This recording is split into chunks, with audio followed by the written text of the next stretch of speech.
Alright, let's see how we can use vanishing point and blend if in Photoshop. First things first, I'm going to add a new layer. And I'm going to hold Ctrl and click on the small thumbnail on the layer above to make a selection around the logo. So I'll proceed to go and edit and then choose copy. So you can find these files in the link in the description. So I'll go back to layers panel and I'll make sure I'm on the layer below. So I'll proceed to filter and choose vanishing point. So I'll add another new mesh. So you have to make sure you have the blue wire mesh that is accurate for. And now I'll hold Ctrl plus V to paste the object that I had copied. Now I'll just move it slightly close to the mesh and of course to be put into perspective. So I'll hold Ctrl plus T on my keyboard to activate the transformation controls. So you'll be able to tweak around all the corners. So when you're done, you just click OK.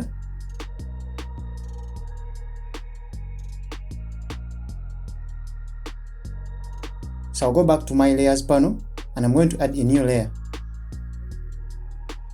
So I'll repeat the same procedure, hold Ctrl and click on the small thumbnail.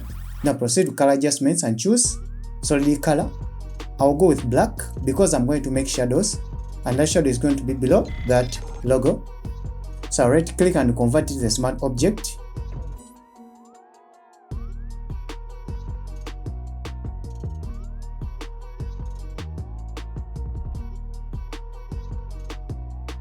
So I'll right click and choose blend options. Then I'll go to blend if, it is at the bottom. So to adjust the sliders, you hold alternate on your keyboard and click and drag with your mouse to extend the sliders.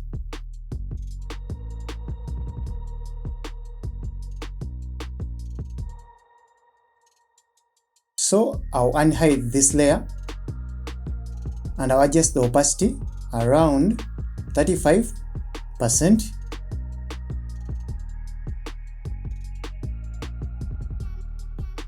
So I'll go back to the layer and I'll go to filter and I'll choose the Gaussian blur.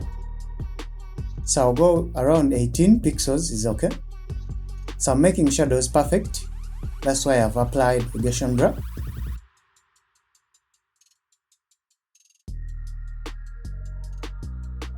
So I'll go to edit and choose free transform. Or you can hold Ctrl plus T on your keyboard to activate the transformation controls. So now to adjust that shadow to appear, you use your down arrow on your keyboard to adjust it. So I'll go to the logo on the wall and I'll proceed to effects and choose blend options. So I'm going to repeat the same procedure, hold alternate and click and drag the sliders.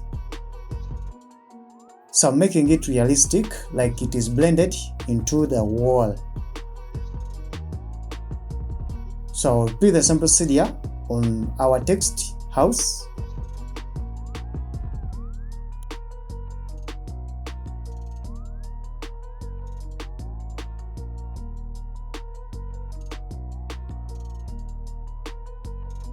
And that's it.